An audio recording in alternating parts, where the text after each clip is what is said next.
Ito ang MD Santos Street dito sa may Divisoria sa may Binondo, Maynila. So papasadahan natin to sa ngayon yung kahabaan nitong Binondo dito sa may Divisoria. So makikita natin na kahit umuulan o bumabagyo dito, so napapanatili pa rin yung kalinisan nitong kahabaan ng MD Santos Street dito sa may Divisoria, Maynila. Dito ako ngayon magsimula sa may mismong Recto Avenue. Tatawid lang tayo dito at pupunta tayo doon sa may kabilang side, doon sa may Carmen Planas Extension. Ngayong araw ng Sabado, so pumunta tayo dito sa may Divisoria. At papasadahan natin dito yung mismong Binondo sa may Divisoria. Check natin na kahit may bagyo o kaya may ulan, so papasadahan natin yung kahabaan nitong Divisoria dito sa may Binondo, Maynila. So check natin kung gaano kalinis pa rin itong Divisoria. Ayan, itong kahabaan ng Recto Avenue na napapanatili pa rin yung kalinisan nito. So pagpunta natin dito ay talagang tapos na yung flashing at paglilinis nitong Recto, at ito yung makikita natin na talagang sulit dumaan at malinis talaga yung lugar.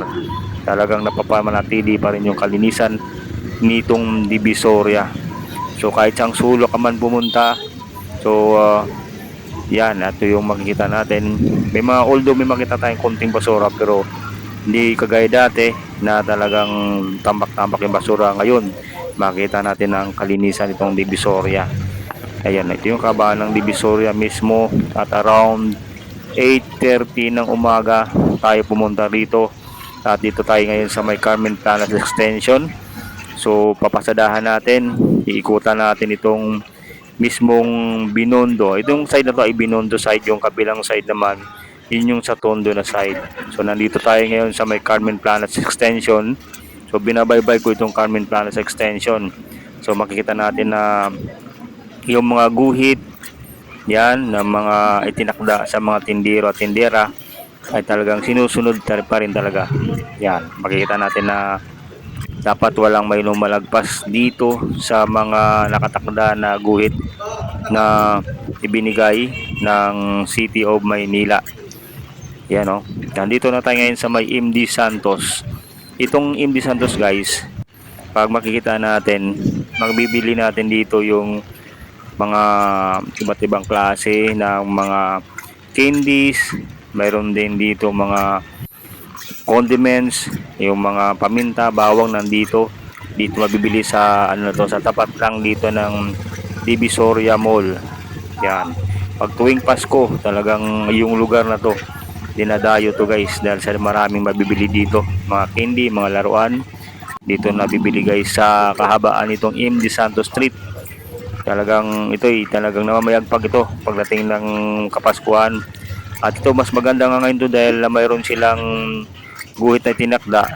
So wala tayong gaano makita na may mga nagtinda sa mismong gitna ng kalsada na siyang nagiging sanhi ng traffic na mahirap dumaan kahit yung mga sasakyan. Ngayon madadaanan na ito sa ngayon at madali nang dito makalusot, o kaya yung mga sasakyan makakalusot na.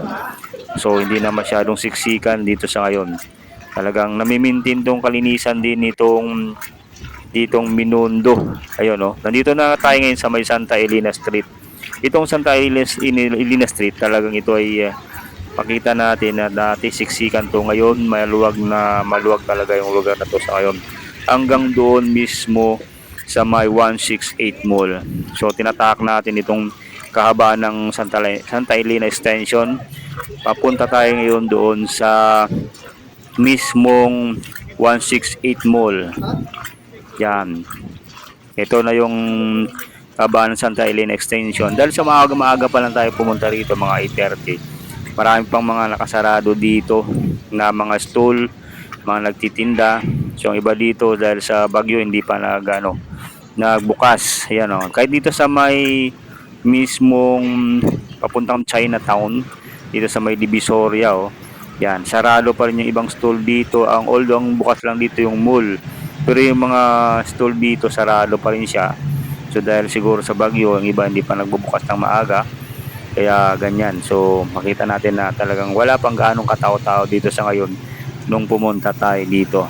Usually pag nandito naman yung dagsa ng mga tao, mga around mga tanghali yan, alas 12 marami ng tao dito.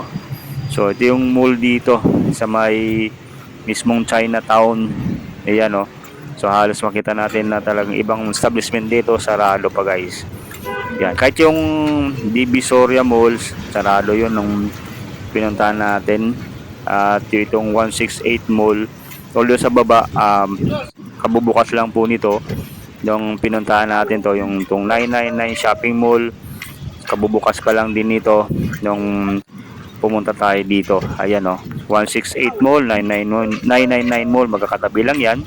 So dito tayo mismo na dumaan sa may mismong 168 Mall. Diyan tayo dumaan guys para makalusot tayo dito sa may mismong Recto Avenue. Ito naman yung Recto Avenue guys sa may Tutuban. Mapapansin natin na talagang wala ka talagang gaano makitang kalat o may kalat man, mga ilan-ilan lang. Pero napakalinis guys, kahit may bagyo o umulan man, napanatili pa rin yung kalinisan nitong Divisoria dito sa may Recto Avenue. Talagang sulit talaga. Kahit anong oras mo yata ito pupuntahan, so ito yung makikita mo dito na malinis itong Divisoria sa ngayon. Kahit na anong oras, yan, pwede mong pasadahan to para makita mo na talaga hanggang sa ngayon malinis yung Divisoria. So yan, congrats sa kay Mayor Isko at napanatili itong kalinisan nitong Divisoria. So sa mga pumupunta dito, so wag po kayo mag-alala, talagang ganito na ngayon ang Divisoria. Talagang wala na kayong gaano makitang kalat, wala na kayong gaano makitang nakabalandra sa bitna ng kalsada. Talagang bawal na rito yung mga pagtitinda sa gilid o kaya sa bangketa. Talagang alisin ni Isko yan pag dito ka nagtinda sa may bangketa, sa may kabaan itong Divisoria, sa may Recto Avenue. Kaya ngayon, pakitan mo na talagang malinis to.